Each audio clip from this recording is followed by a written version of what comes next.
지금 보유세를 어떻게 할 것이냐를 두고 대통령실 그리고 정부에서 나오는 이야기랑 여당에서 나오는 이야기가 엇갈려가지고 이 부분도 굉장히 혼란스러워요. 보유세 문제 어떻게 된다고 보십니까? 우선은 지금 대통령께서 대선 공약으로는 세금 같은 거 이제 하지 않겠다, 보유세 관련돼서 하지 않겠다라고 얘기는 하셨었는데 지금 문제는 그거 카드 이외에 거의 모든 카드를 지금 다 써버린 상황이다. 예. 그러면 남은 것이 있다면 그리고 조금 더 실질적으로 주택 시장에 영향을 미칠 수 있는 것이 있다면 보유세 그리고 그것과 관련돼서 양도세 부분이 있습니다. 이걸 어떻게 조정할 거냐가 있는데 요거는 저희가 방금 전에 얘기했듯이 내일부터 보유세 해, 다음 달부터 보유세 해, 내년부터 해 이렇게 바로 할 수 있는 건 아니고 이 보유세 그리고 부동산 세제 개편안이 과연 어떤 효과를 가지고 올 것이고 그리고 어떻게 설계되어야 할 것이고에 대한 연구 같은 것들이 사전에 필요할 텐데 그것들에 대한 연구 용역이 아마 4분기에 이제 진행이 될 거다라고 얘기를 하고 있는 상황입니다. 예. 그리고 그 연구 용역의 결과가 올해 말쯤에 나오게 될 거다 아니면 뭐 내년 초쯤 나오게 될 거다라는 겁니다. 그러면 이런 겁니다. 내년 초쯤에 나온다고 혹은 올해 말쯤 나온다고 생각해 보면 이것을 갖고 또 뭐 공청회 같은 것도 하고 여론 수렴도 하고 하는 과정도 필요할 거고요. 예. 그러다 보면 뭐냐면 내년 사실 6월에 지선이 있습니다. 그렇게 봤을 때는 지금 정부 여당에서 이것들을 과연 지선 전에 할 수 있을지 이런 예. 것들에 대한 시장에 조금 뭐 한편으로는 우려, 한편으로는 이것에 대해서 좀 하기 힘들 거다라는 얘기들도 조금 있는 것 같고요.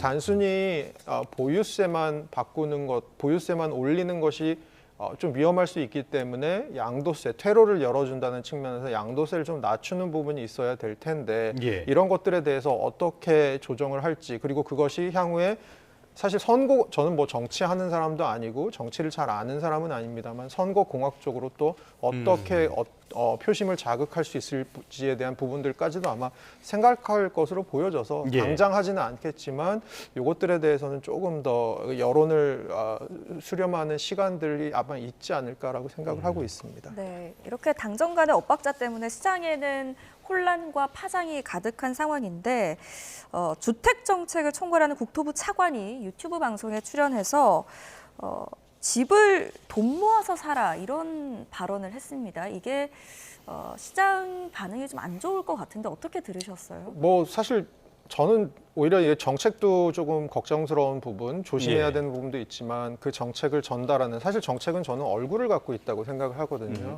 어떤 예. 사람들이 정책을 하느냐 그리고 그 정책을 어떤 식의 스탠스와 태도를 갖고 하느냐도 굉장히 중요하다고 생각하는데 최근 들어서는 조금 뭐 약간 우려스러운 부분은 이런 정책에 대해서 조금 너무 서민들의 삶이나 아니면 실제 수요자의 어떤 생각들과 좀 괴리된 부분에서 나오고 있는 얘기들이 있지 않나라고 생각이 좀 드는 부분이 우려스럽고요.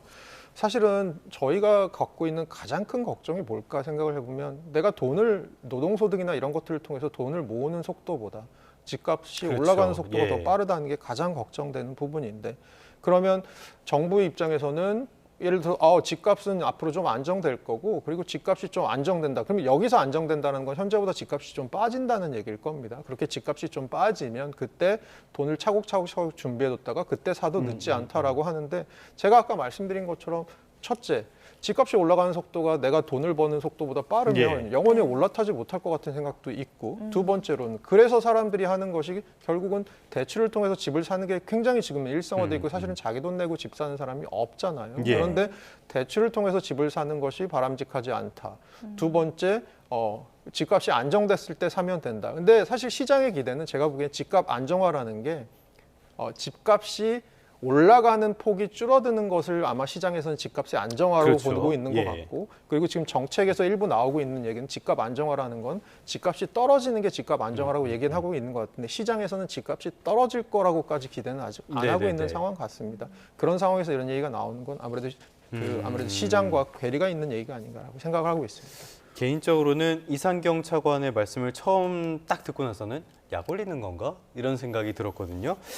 이상경 차관께서는 본인 명의의 아파트, 배우자 명의로는 30억이 넘는 아파트, 그리고 아들 명의로는 뭐 전세권 이런 것도 있어서 이런 말씀을 하실지 모르겠지만은 적절한 발언이라고 보기는 어려울 것 같습니다.